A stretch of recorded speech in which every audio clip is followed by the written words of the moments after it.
We're off to see the history. Oh my The God. history that's wonderful and odd. I hate this. It's going to be a lot of singing. You can't expect me. You can't expect me to do research on the icon of cabaret pop vaudeville music. I imagine you They're three different things. sitting at a piano and your notes are right there and you're like just banging piano keys and you're just like, Judy. Dun, dun, dun, dun, dun, dun, Garland. And your poor fiance comes out and rubs. She's like, it's 3 a.m. Like, I gotta crack this. Judy. Go ahead. So, Judy Garland, ever heard of her? She was one of the major movie stars of the golden age of the Hollywood studio system, and maybe the last of these great movie stars. Yeah. But just like the studio system that created her, underneath that sheen and razzle-dazzle was something that many would consider to be the saddest thing you've ever heard that probably had to end. Some old dazzle-razzle for anybody. Saddle waddle.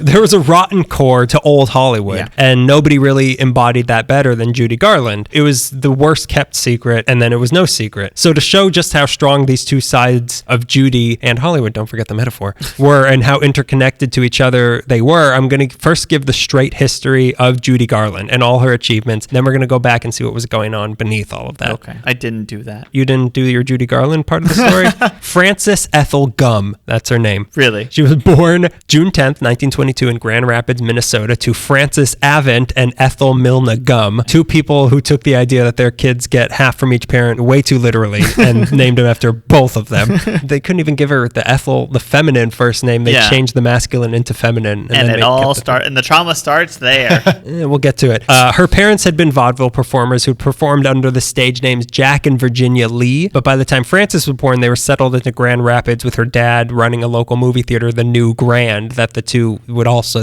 performed in it. So they own it and they perform there? Yeah. They showed movies there and were like, well... Yeah, stick around for the real show. Yeah. They just strip and strip and strip. This led to her very first brush with show business when her parents had an amateur night at the theater on December 26, 1924, when Frances Ethel Gum was 2 years old, and she performed a tap number with her sisters Virginia and Mary Jane, and then she came out solo and sang Jingle Bells. Oh, okay. And people thought it was so cute and gave her a big round of applause, which she loved so much. She stood there and sang it 6 more times before her dad had to physically pull her off the stage. Listen, I get it. Right We've there all with you. been there. We've all been there. I get it. The sweet sound of applause. I'll sing any Christmas song for that. But little Frances was hooked and decided on the feeling that she held on to for the rest of her life, which was that nothing was more exciting than the sound of clapping hands. Just a month later, she ran back on stage during another amateur night, this time not part of the show, and she sang Jingle Bells again. Wow. Get over it, Judy. This carried on to her adult life where she kept singing Somewhere Over the Rainbow. This was the beginning of a touring act of Frances and her 2 sisters that they called the Gum Sisters. Okay, that's pretty cute. Or when they were performing with their parents, it was Jack and Virginia Lee and 3 Kitties, or Jack and Virginia Lee with the 3 little Lees, or just the Gum family. I wouldn't watch any of them, but okay. You wouldn't go see the little Gum Lilies or Gum whatever? kitties? As Frances started to get a little older, it started becoming clear who the real talent was in the family. Not only was she a cute little baby, they called her Baby Gum, but everyone noticed how incredible her voice was for someone her age, and really anybody's age. She had a really, really good voice. Her mom referred to her as the little girl with the leather lungs.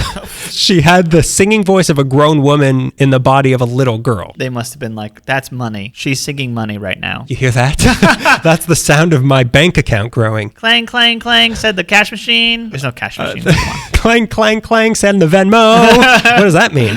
Her voice, it was filled with sadness and weight. Someone who saw her sing when she was 11 years old said that that's a good warm-up. Someone who saw her sing when she was 11 years old said that she sang like a woman 3 times her age with a broken heart. Little Billie Holiday? On top of that, she had a photographic memory, so she could memorize songs in a broken heartbeat. So when it came time to move, for reasons we're going to get to later, the family decided to move out west to try to get Frances and the Gum sisters involved in the just starting movie business that was growing in Los Angeles. In November 1926, the family relocated to 3154 Glen Manor Place in Atwater, and the house is still there. And the sisters started performing around town at places like the Biltmore and the Shrine Auditorium and the Lowe's State Theater on Broadway. Oh, cool. They were in the 100 Clever Children in the Twinkle Toe Kitty Review.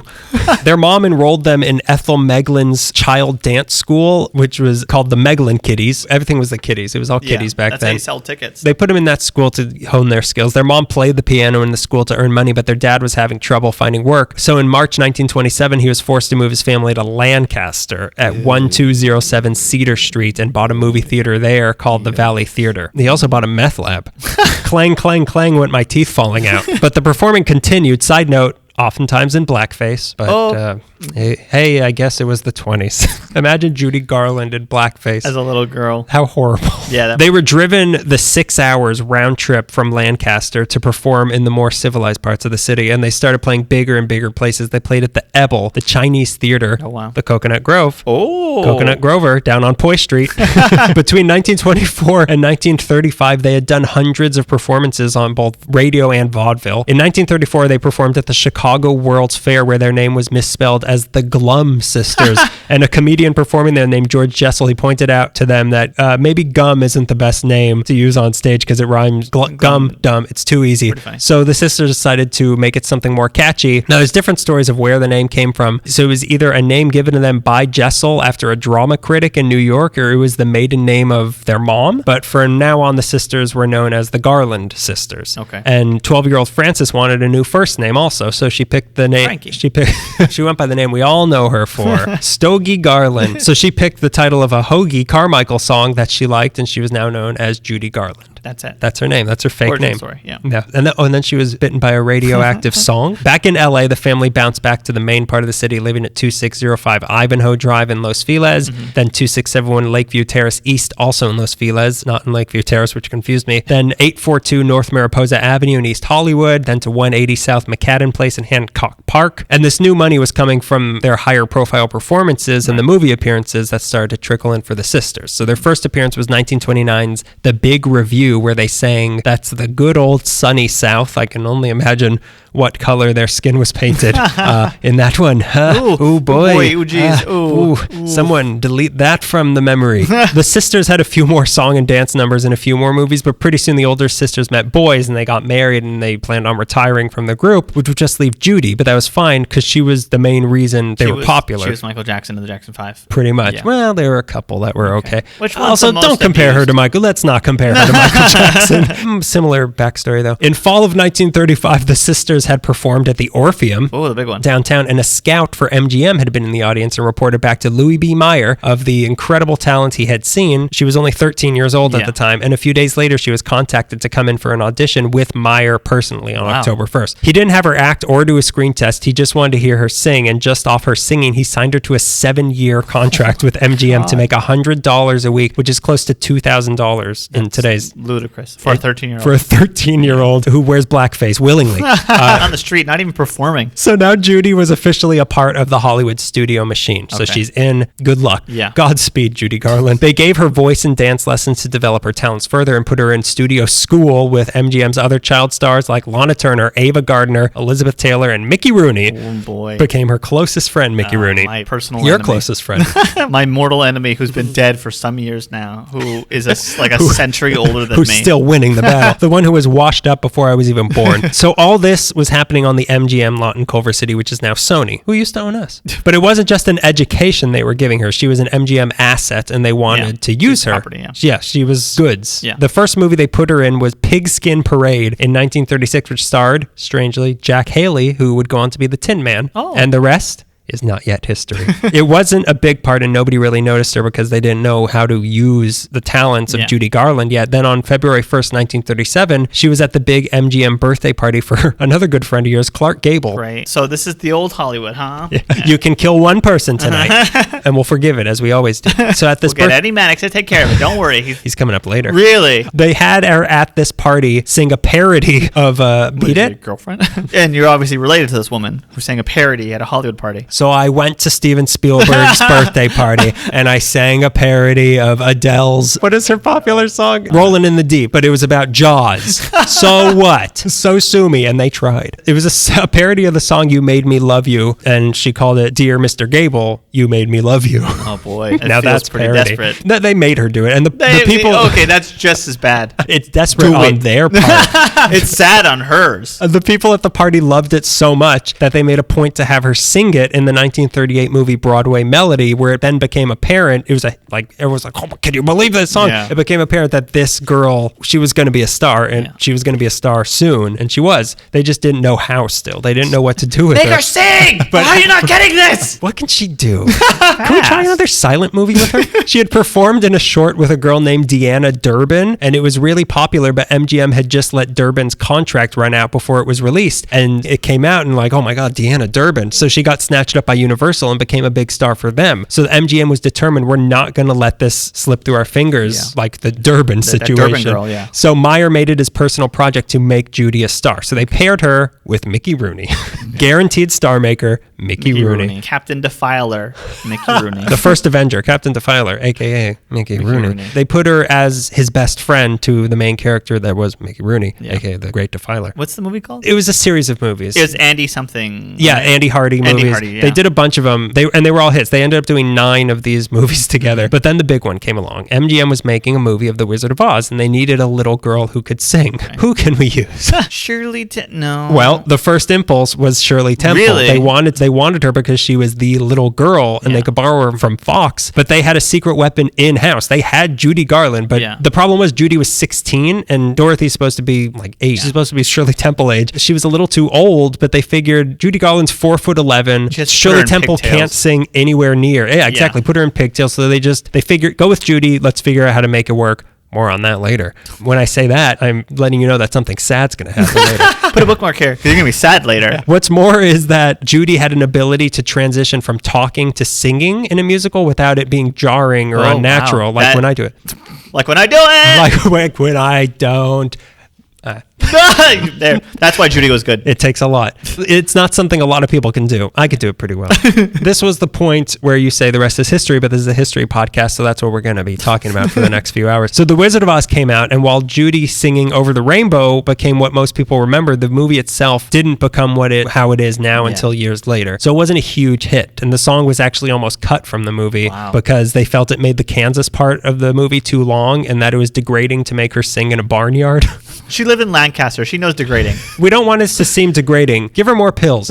More on that later. Bookmark that guy. However, a couple months later, she starred in the Busby Berkeley movie Babes in Arms with her and Mickey Rooney, and that shot her up. That was like, now she's a movie star. This was the big hit. She got bigger and bigger doing more of these song and dance movies with Mickey Rooney. She was being called MGM's greatest asset, Miss Show Business, and the world's greatest entertainer. In October 1939, she got her handprints at the Chinese Theater. She had her own house designed for her at 1231 Stone Canyon Road in Bel Air by the mom of the guy who played Perry White in the original Superman. Really? Yeah, it's kind of interesting. Yeah. Even though she didn't get nominated for an Oscar for being Dorothy or for her role in Babes in Arms, she was given a special one-time only Oscar on February 29th, 1940 for outstanding performance as a screen juvenile during the past year, which was pretty much just an apology for not nominating her and just praising her for being a good gal. Yeah. Thanks for showing up on time. The award for showing up on time goes to Judy Garland. Most punctual actress under the age of 17. So she was now making $150,000 a movie, which today is $3 million. Cool. All of this by the age of 17 years old. But first comes movie success, and then comes marriage, and then comes 4 more marriages. Oh, no, Judy. Oh, Judy. On her 18th birthday, she wasted no time and got engaged to a band leader named David Rose, who was 30 years old. Oh. The two ran off to Las Vegas and got married July 28th, 1941. They briefly lived at 4020 Long Ridge Drive in Sherman Oaks. Oh, okay. Which is right near me, and I walked to it the other day. Did you? Yeah. There were other people parked there, but I think they were just waiting for somebody. I was like, can you believe it's Judy Garland? Judy Garland lives here for a few weeks. Were you holding a radio above your head and playing Somewhere Over the Rainbow, and then the cops came? The copyright police came for 2 counts. We don't even know what one we're here for. We just assume that you're going to come with us. Her new husband was a train lover, so the house had a big model train called the Gar Rose Railroad. I thought you said trained lover, and I thought, oh no, he's a gigolo. Her professional lover. But from there, the commute to MGM was too long for Judy, so they moved to 10693 Chalon Road in Bel Air, which isn't really much of a improvement commute-wise. I mean, that's what, you're like 20 feet closer. Where was MGM? Culver City. Oh. So it's a difference between Sherman Oaks to Culver City and Bel Air to Culver. That's like nothing. What are you doing, Judy? You're riding the same hill, lady. This marriage didn't last too long, and the two were divorced on June 8th, 1944. Is that D-Day? No, D-Day was like a year before. Oh, I'm thinking of Pearl Harbor Day. I don't know when D-Day Well, it was a Pearl Harbor? No, Pearl Harbor's December. We were told to never forget, but I remember 9/11. Why didn't they call it something easier? Why couldn't D-Day be June 8th Day? D-Day, Dorothy Day.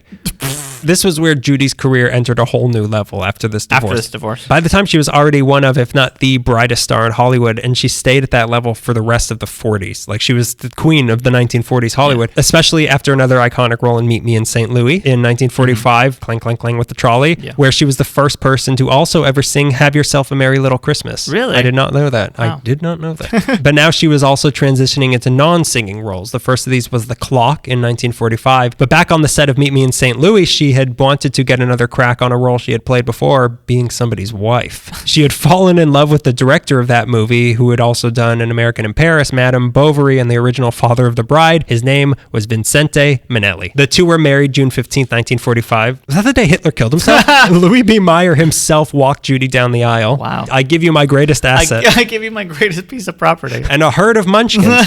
The two lived at 8850 Evanview Drive in the Hollywood Hills, but they also owned a place in Malibu at 19236 Pacific Coast Highway. And they eventually had a girl together named Liza. Oh. The one from Arrested Development. Does she get famous? More on that later. It's funny that we know this famous actress from being in Arrested Development, I know. which is like the later years of and I always thought of like, what is the daughter of Judy Garland doing on Arrested Development? But then the more I read about Judy Garland, I'm like, that makes sense.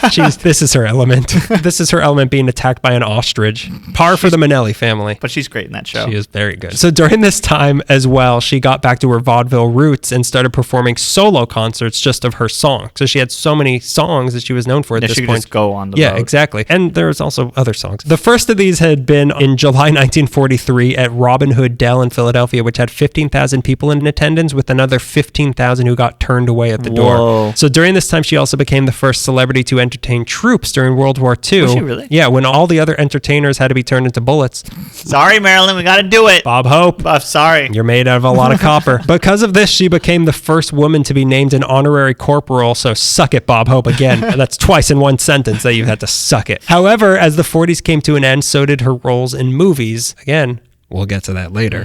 Also ending was her marriage to Minnelli on March 29th, 1951. Is that the day that Heinrich Himmler was hanged in Nuremberg? And so begins the first of her many career comebacks. Shortly after her marriage ended, she moved to London and decided to bounce her career back not with movies, but with live shows. So on April 10th, is that the year that 10 days before Hitler was born?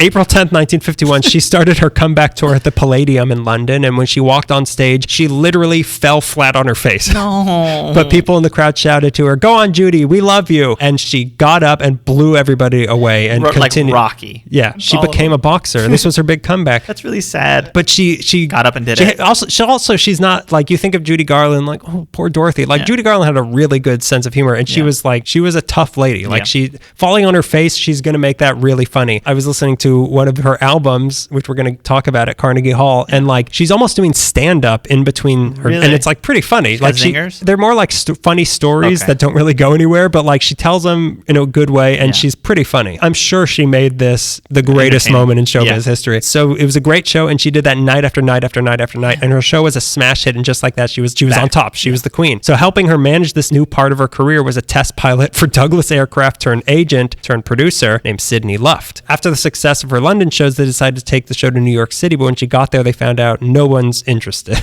So she already was back down. But Luft decided to put on the show anyway, so he rented out the Palace Theater and polished it back up to its vaudeville glory, and they put the shows on themselves, and this led to a hugely popular 19-week run where she did 184 shows, which set a New York vaudeville record and earned her a special Tony Award for helping the revival of vaudeville, which never actually happened. It didn't revive, but... Thanks for performing CPR in vaudeville. Best needle from Pulp Fiction into the heart of vaudeville. She doesn't get actual Tonys or actual... She gets like these special one-time off. Because she was that, like, everyone wanted to honor her, but like, they keep screwing up when they could have done it. Yeah. So from here, she took the show back to LA, where she performed at the LA Philharmonic. But what she set to work on was her triumphant return to movies with her passion project, which was a remake of A Star Is Born. Her other passion project was Sidney Luft, who she married on June 8th. I figured that was coming. June 8th. Was that? Oh, is that the day that I forgot? Is that the day that the Cold War... Is that the day that I read about all the dates? Is that the day that we started making this joke? June 8th, 1952, married Sidney company left, the two moved in together at 144 South Mapleton Drive in Holmby Hills, and then later at 129 South Rockingham Avenue in Brentwood. They had two kids, Lorna and Joey. A Star is Born came out September 29th. Is that the day that The Star is Born came out? September 29, 1954, and it had been tinkered with beyond repair by the studios, so it wasn't a big hit when it came out, as big as she was hoping, but it did earn her an Oscar nomination, which she did not win. Okay. So at least she got nominated. Yeah, this time. it's an honor to lose.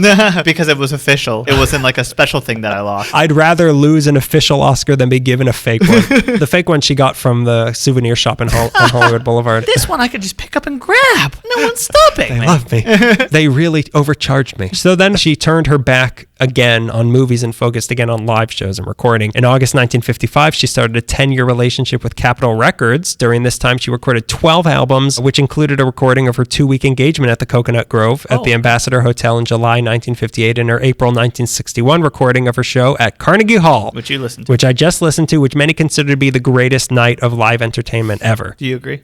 This was my greatest night. It was the greatest 2 days of commute in Hollywood show business. It is a really good, she has a really good voice. Yeah. It is kind of like vaudeville sort of campy songs, but like I said, she's really funny and the songs are good. Okay. The second, because it's a 2-disc thing, the second half of the second disc is pretty much just applause. Like the show ended and they played like an instrumental like Somewhere Over the Rainbow, and it's just people like more. And then like she'll come out and then she'll sing another song. They'll be like Somewhere Over the Rainbow, and then like more, I want more, and then she'll come out again and sing another song, and then Somewhere Over the Rainbow. And there were like 6 encores, and she's like, I don't have any more songs. Like, we don't have more arrangements. I can't play that. We don't need more arrangements. Just keep singing Somewhere Over the Rainbow. So that album won 5 Grammys, and it was on the charts for 95 weeks. Oh my God. And in July 1956, she started performing in Las Vegas and became the highest paid performer there at the time. So in May 1959, she became the first pop singer to perform at the Metropolitan Opera House in New York City. She had a TV special in 1955 that broke the CBS viewership record. She did a one-woman show at the Hollywood Bowl in 1961 with 18,000 people sitting in the rain watching her sing, complete with 4 encores in this one. And then the crowd was begging her again to sing another song. Like, people went crazy for her. But she had one more, hey, this is funny, but she had one more movie comeback left in her, and that was the role of a Holocaust survivor in Judgment at Nuremberg. That's funny that we were bringing that up before. Do you remember seeing her? Because you saw that recently, right? Yeah. No, it's her. It is weird because I had never really seen older Judy Garland before and seen her like, what? Yeah. Dorothy, what happened to you? I've only seen the Holocaust. Wizard of Oz, and then we watched Ziegfeld Follies, and she has a segment in there. I'm like, oh, she's really funny. She is, not in Judgment at Nuremberg, but she fell on her face, and boy, was that funny. Eichmann fell on his face after they cut his rope down. No, she was really good in that. She earned another Oscar nomination for that and also lost. So as long as it's real. They really appreciate me. They really recognize me. So after this, she turned back to the stage again. She had another successful run of shows in London. Then on February 25th, 1962, she did another special for CBS called The Judy Garland Show with guests like Frank Sinatra. Dean Martin broke her own CBS viewership record as the next highest rated thing in CBS history. That led to CBS offering her $24 million to do a weekly variety TV show, The Judy Garland Show, the next year, where she performed songs and comedy sketches. Really? But it couldn't compete with the ratings giant that was Bonanza. So it only lasted a year. So she gave movies another shot. One last shot. She did 1963's I Could Go On Singing. That was her last movie ever, but she went back to touring exclusively in places like Australia. In 1965, some of her shows were even opened up by the Supremes. Oh, wow. That's been a good show. That sounds great. Yeah. That would be incredible. They all fall on their faces. All of them protecting Richard Nixon. What president? Was it Lyndon B. Johnson? Are you suggesting that the Supremes took a bullet for Lyndon B. Johnson? Wasn't there like a march gone bad in Century City, and they were protecting Lyndon B. Johnson? And was the Supremes playing? That's a dream you had after you had too much Korean barbecue. You know what? Never mind. I don't know. We've talked about it in an episode. We talked about that. I don't remember the Supremes being. Well, you know, there was a girl group. There was a girl group that was protecting. Oh, you mean the Ronettes? Yeah, I don't know what you're talking about. You're talking about the Ronettes. Shangri-La's protecting Grover Cleveland. He was the leader of the pack. The leader of the cabinet. You mean the time that the Chiffons took a bullet for Martin Van Buren? That was the day that was June 8th, 1941. On May 19th, 1965, she decided it was time to move on to a new husband. So she divorced Luft and was briefly engaged to a man named Tom Green. Just keep going. Let's just skip this joke. Keep going. No, I don't think I can skip this. Me. My bum is on the rainbow. I was really hoping to avoid that. You can't avoid the bum. After Tom Green, that was just a brief a hot fling, a hot weekend with Tom Green. Before she moved on to the Mark Herron part of her life, he was in 8.5. She married him on November 14th, 1965. He wasn't the star. He was just in 8.5. And continued doing shows like she did an August 1967 concert on the Boston Common for 108,000 people. So that's Judy Garland. Yeah, I know, but still, that's a lot of people. That's a lot of numbers. So that's basically how her career went for the rest of her life. She'd be hugely popular on stage, then kind of disappear again for reasons we're going to get back to. Then stage another comeback tour. She said that she'd made 185 comebacks up to now. Funny gal. Funny. And then she fell on her face. Get it? She divorced Herron on January 9th, 1969 and quickly remarried one more time to a disco promoter named Mickey DeVinco on March 15th. The Ides of March. That was the day that Julius Caesar got killed. 1969, and gave her final concert March 25th, 1969 in Copenhagen, and was living in London plotting yet another comeback tour when she was found dead on June 22nd, 1969 on her bathroom floor of an overdose of sleeping pills. She was 47 years old. Now that's jarring. If you don't know the rest of the story if you don't know the Judy Garland story, if you haven't heard, you must remember this. A fantastic, this one. No. They didn't talk about. Did she talk about Hitler a lot? For no reason? So if you don't know the Judy Garland story and you hear that she suddenly died of a pill overdose, that's shocking. At the age 47, that's pretty weird. Weird and wild stuff. Weird and wild. She had been in 32 movies. She'd done voice work on 2 more. She was in 6 shorts. She had done over 1,100 live performances, made about 250 radio appearances, performed all over the world. James Mason said at her funeral that her greatest gift was that she could wring tears out of hearts of rock. She was buried at Ferncliff Cemetery in Hartsdale, New York, up until 2017, actually, when she was moved to Hollywood forever. So that's weird. Is a helicopter just like lowering a tomb? They carried the whole cemetery and put it on top of. You listing all her credits, Mrs. Show Business. She was Miss Show Business. Miss Show Business, excuse me. 5 times divorced. The widow show's business. I guess death is kind of a divorce. It's the final divorce. She wanted to be in Hollywood forever. Well, she didn't want this. It was like 50 years after her death. But I think Liza and her kids, they wanted her to be there so she could be buried with Liza and the other kids and their grandkids because there was no room at the other one. So a quick side note is her connection to the gay community. You can't talk about Judy Garland without talking about this. Nobody's entirely sure why she became such an icon in the gay community. Supposedly she was performing in a lot of gay bars in the mid-60s. Might have been that she often performed in androgynous clothes or drag-like suits, or it might have been because of the issues she had, which I'm about to get to, with her own body and people's image of her. But whatever it was, she embraced her gay fans and she defended her gay fans. She was vocally supportive of gay rights and publicly denounced people who were infringing on other people's rights in the name of religion and expected forgiveness for that just because they went to church every Sunday. Like, she was pretty angry at people who hated gay people. A code for letting people know you were gay was that you would tell people you were a friend of Dorothy. Like Dorothy from Wizard of Oz. Judy Garland. You know, the woman we've been talking about. Oh! Do they know each other? They know each other? Oh, you mean Shirley Temple. I've seen the original cut. So people even believe that Judy's death directly led to the Stonewall riots, which happened the night of her funeral when a lot of drag queens and gay men were mourning her and felt a little fed up, more than a little fed up, and inspired to stand up to the cops, which led to what happened. Wow. Or it could have just been a coincidence. Nobody really knows. But a lot of people think that her funeral was what sort of pushed the gay community over the edge. Like, we're mourning here, leave us alone. Yeah. You're not leaving us alone.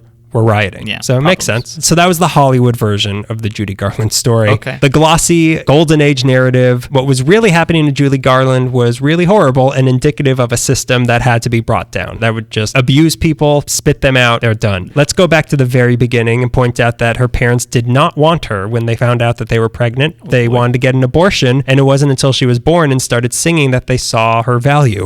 Not that you could go so far as to say they loved her. Her mom was a prime specimen of a pushy stage mom, and on top of that, she was jealous of Judy because of the talent that she herself did not have. That puts staying on stage for the applause under a whole new context, which is really sad. Yeah, that's what I was going with. I was trying to make you sad. I planted the seed for sadness. Everything you just heard, you're going to see it all in a new light. If little Judy didn't feel good and didn't want to perform, her mom would tell her, you get out and sing or I'll wrap you around the bedpost and break you off short. Okay, just like Father Jackson. Father Jackson. On top of that, at age 9, her mom started giving her pep pills pills, which were amphetamines to keep her energy up. In her defense, they didn't know back then just how harmful that was, but it still gave Judy a lifelong dependency on pills to be able to function. And the parents didn't love each other either. Most of all because her mom was cheating on her dad and her dad was gay. Oh, okay. So it was a very dysfunctional. And by the way, men turning out to be gay in Judy's life is going to become the running gag of her. We'll get to that. More on that later. Bookmark that. That's the reason they had to leave Minnesota to begin with, because her dad was caught seducing underage male ushers that worked at his theater. So they had to get out of town. When she got picked up by MGM, things just got worse. They kept giving her more and more pills to keep up with the shooting schedule. Okay. They would make her work 72-hour shifts sometimes. 72 hours in a day. Yeah.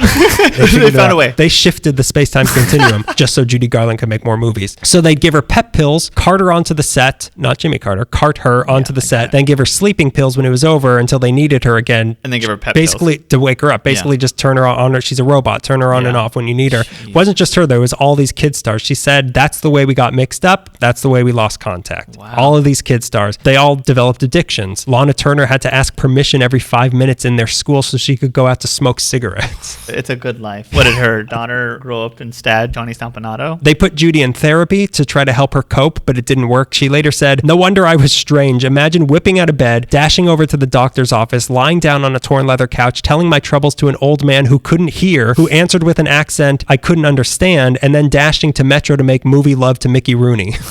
Pretty awful. That's a pretty bad day. Well, that's the worst part of her whole story. Yeah. So she never got a childhood from the start. She was always being made to perform either by her mom or by MGM, who became her new mom. On top of that, her dad died 3 months after she got signed by MGM of spinal meningitis. At the time, she couldn't be by his side because she was on the Shell Chateau Hour singing a song called Zing Went the String of My Heart. That's what she was doing as her dad died. She wasn't particularly close to her dad because they were both always working, but she loved him, especially in comparison to her mom. She later said that his death was the worst thing that ever happened to her. She was 13 years old. She just started a really scary new career with a lot of pressure, and her mom sucked. Like nobody was, her dad.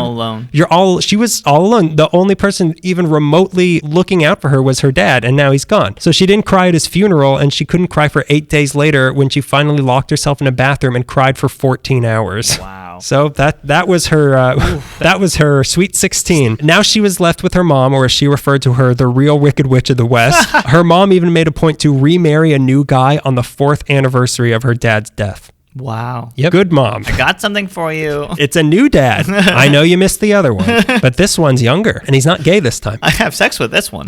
Eventually, she got estranged from her mom and had to fight a legal battle with her until her mom finally died on January 5th, 1953. That was what the battle was for? Yeah, will you die already?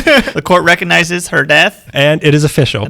It must have been some sort of relief to her to have her mom out of the picture. But back at MGM, she was at the mercy of a very vain industry, and she was a very sensitive girl, which was not a good mix. Nope. Oh, this is where it gets even, everything just gets worse. Yeah. After her first movie, the notes from the executives at MGM was that she looked like, quote, a fat little pig with pigtails. Oh, okay. Well, that's not friendly. That's not helpful to anybody. Yeah. First of all, cruelest thing anyone has ever said in their lives. Second of all, she was not fat at all. No. Like by no stretch. She just wasn't camera slim. Yeah. So the studio put this 14-year-old girl on a strict diet of cottage cheese, chicken broth, black coffee, diet pills every 4 hours, and 80 cigarettes a day. It sounds like if you make that in a bathtub, it'll explode. This is a science experiment gone mad. This is like the stuff they're cooking up in Lancaster. The Lancaster diet, as they called it. Sorry to our Lancaster listeners. They don't have the internet. They sometimes would take her food away from her even before she had eaten it if they thought she looked too fat that day. Just because you're not Ava Gardner doesn't mean you... Don't even bring up Ava Gardner to her. Here's where he comes back. They had Eddie Mannix keeping tabs on her outside the studio to make sure she wasn't eating. That guy's jobs range so... Clean up this murder scene. Make sure that Judy Garland doesn't have a milkshake. Make sure all the blood's swept up from the Clark Gable thing, and make sure she doesn't pick up too many bananas. Don't let her walk through that bakery. At rehearsal, she'd tell a director that she couldn't go on because she was too hungry, and he'd tell her, keep going and you won't feel hungry. Just keep working. Take these pills. Wow. There were memos between executives at the studio saying things like, Judy snuck out between takes and had a malted milk. Garland gained 10 pounds. These were the discussions. Somebody had to ride a bicycle from office to office. And a courier. Yeah, exactly. But he had to be like, she had some Skittles. Like, what? Where's Eddie? One executive told her she was so fat she looked like a monster. To her face, she told her that. Not surprisingly, this gave her a lifelong eating disorder. Yeah. When asked later in life what she missed most during her teens, she said eating. She also had scoliosis, so Meyer referred to her as his little hunchback, and she was constantly being compared look-wise to other young stars like Lana Turner, which gave her a serious complex. It didn't help that when she was 17, she was in a relationship with the musician Artie Shaw, whom she loved, but he left her for Lana Turner. It also didn't help that she fell for Mickey Rooney, and he rejected her because he was into tall blondes, even though he is the little hunchback. He's him. He's Andy Hardy. He can look like whatever he wants. He's a living ghoul. The man who looks like he should only have one giant tooth.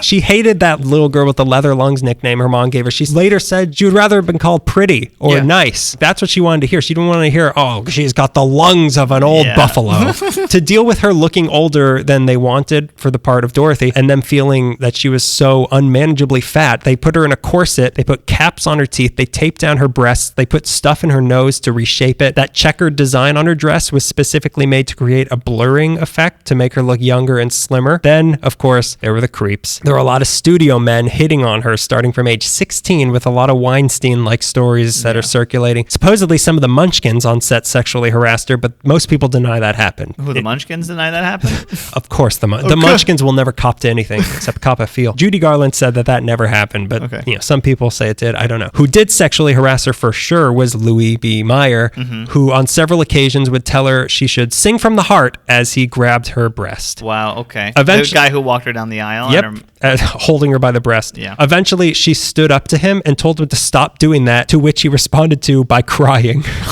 Idiot. She later said, "I'm lucky I didn't sing from another part of my anatomy."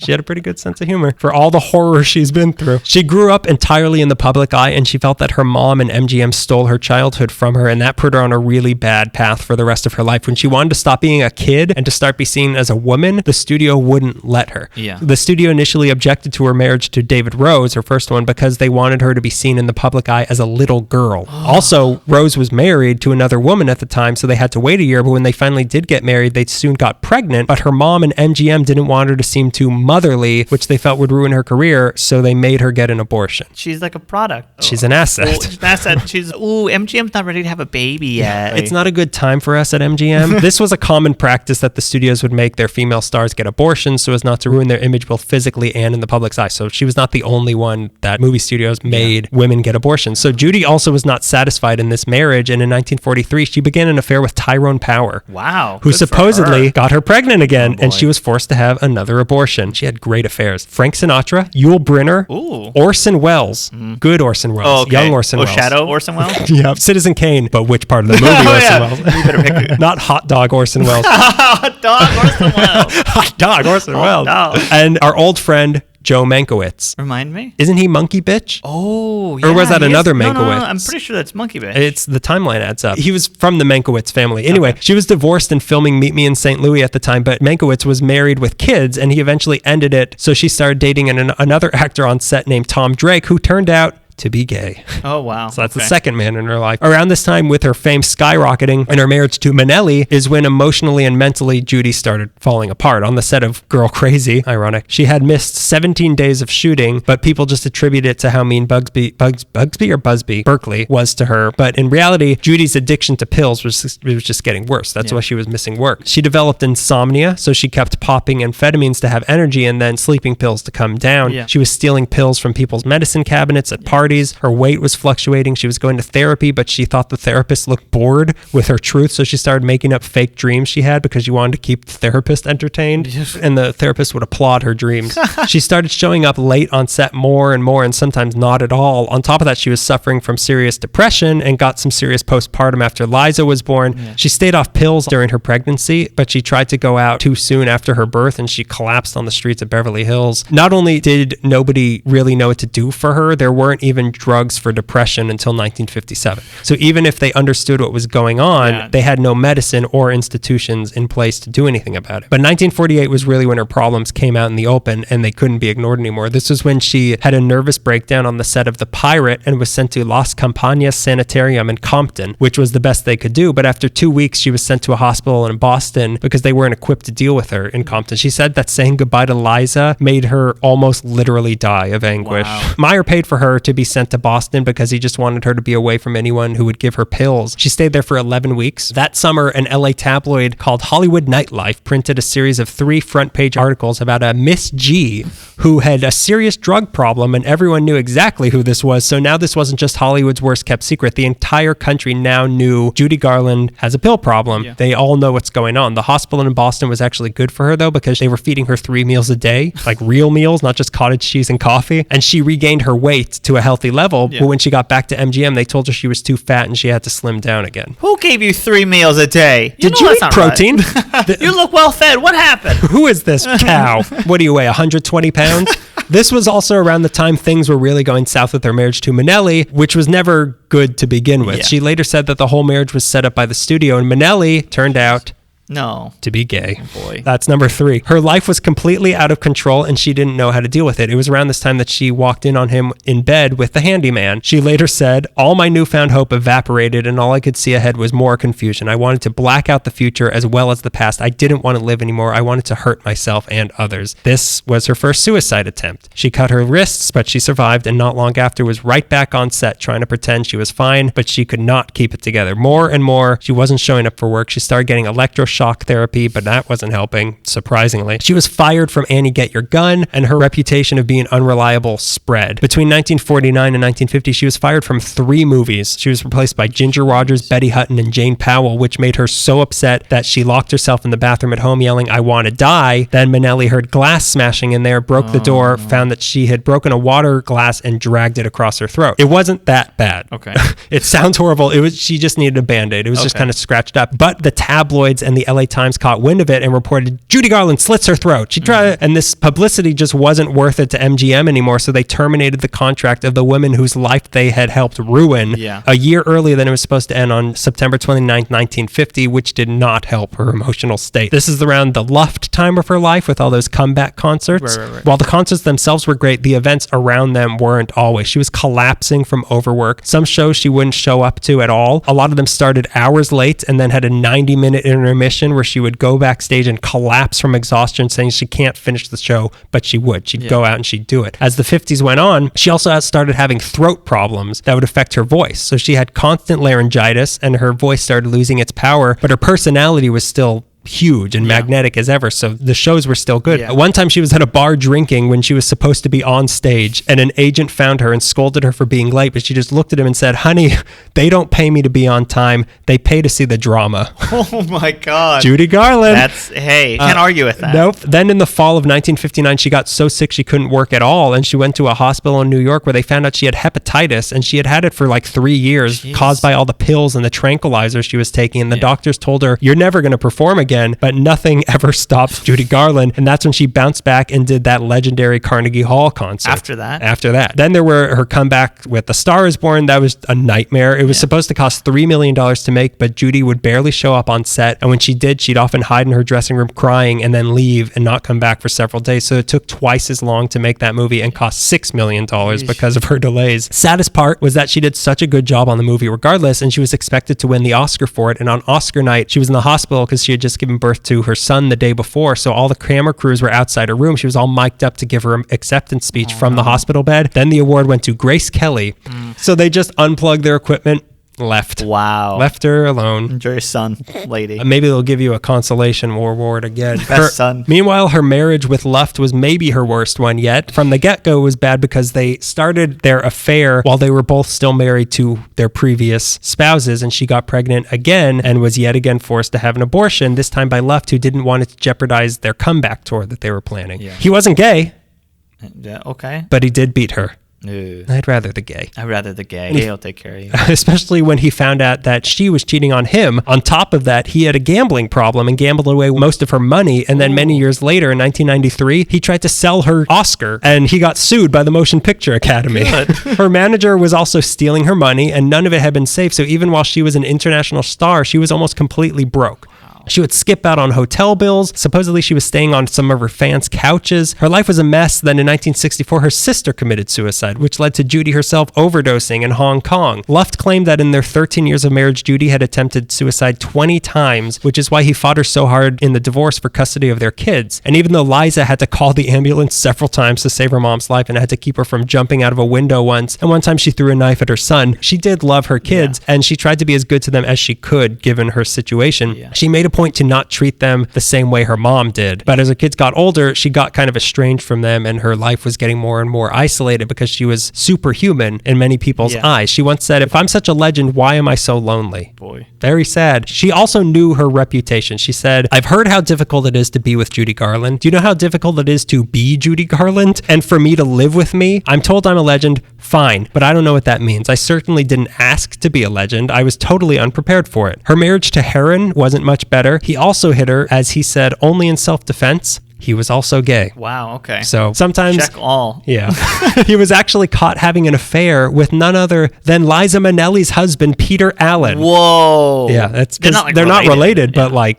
they're mother and daughter. Yeah. Like mother, like daughter. But the reason he left her so soon is because he found out that if he was married to Judy longer than 6 months, he would have to inherit her tax debts. So he left. Then when she was with Tom Green, my bum is on the grand larceny because he was stealing jewelry from her. Oh, wow. And the way that she met her last husband in the first place was that he was delivering pills to her one night. So it was just... You know what I like about you? Pills. I like the way you pay me for delivering things. So her personal life was a mess, and she just wasn't able to hold on to movie roles anymore. She had already lost out on being in South Pacific, and now she had lost out on being in Funny Girl. Here's the Once Upon a Time in Hollywood connection. She was originally cast in Valley of the Dolls alongside Sharon Tate, but she couldn't show up when she was expected to be there, so she got replaced by Susan Hayward. So she was supposed to be in that movie. There's your transition. But she did make off with her costume from that movie. So well played. She ended up wearing it. Really did come out on top.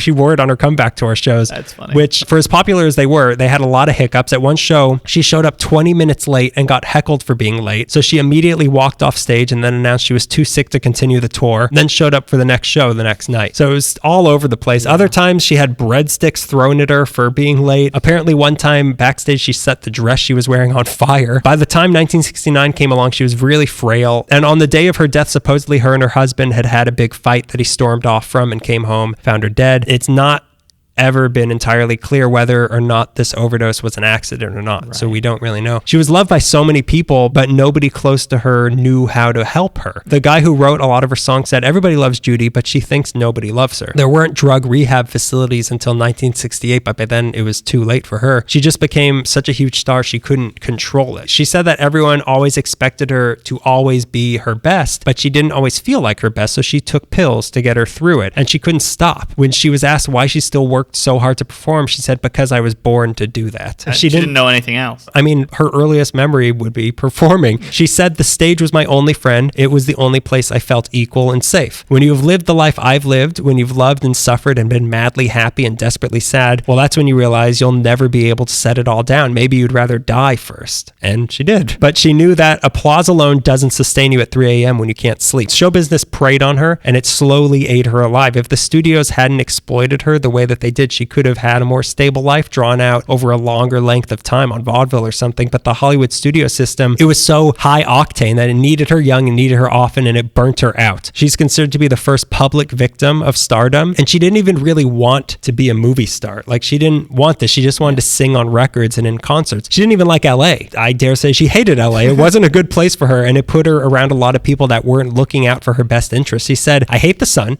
For 36 years, I looked out the window every morning, and there it was, always the same. I don't like swimming pools, but I stayed there, and I don't know why. Perhaps because I thought it was my home. But she hated when people said she was a tragic figure. She wasn't always unhappy. She laughed a lot. She had a good sense of humor. She was laughing. She loved a lot. Her life was simultaneously great and horrible, and she always felt that her life was going to get better someday. She said, there's something besides the man that got away, or Over the Rainbow, or the Trolley song. There's a woman. There are 3 children. There's me. There's a lot lot of life going on here. She was a classic show person and maybe the last of the classic movie stars before things changed in 1969 and the new wave took over. She was a perfect embodiment of that golden age that ended in 1969, which her and this whole past of Hollywood, despite all their faults, are still looked back on fondly and they still endure. And everyone makes a big deal about Marilyn Monroe, but how many people have really seen the 7-Year Itch? Yeah. Everybody's heard Somewhere Over the Rainbow. We all know that song. And for better or worse, that song became her life. Yeah. Like not only was she but that was her most known thing, but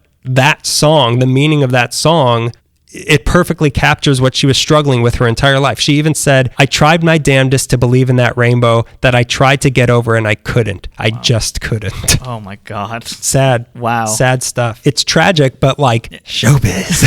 Like that's the machine. And that's what the machine does to you. That's what the machine creates, which is great. And that's like the toxic sludge that comes out of a nuclear... It makes me think of Pete Townsend was talking about rock and roll, but it applies to this too. I'm paraphrasing him really badly, but he's like, there's I'm going to throw this TV out the window. There's this like really beautiful fire, and it's like keeping everyone warm. It's lighting everything up. And as you get closer to this beautiful fire, you see that what's keeping the fire going is bodies. Yeah.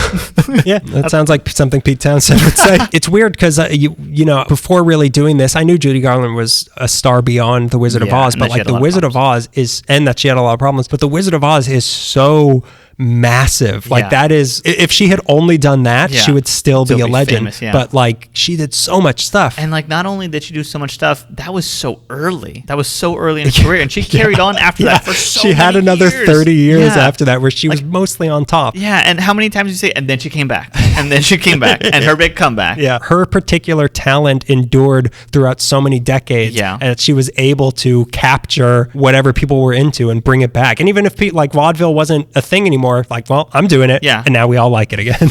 And as soon as I stop doing it, it's going to die. Yeah. Judy Garland. Wow. Okay. What a gal.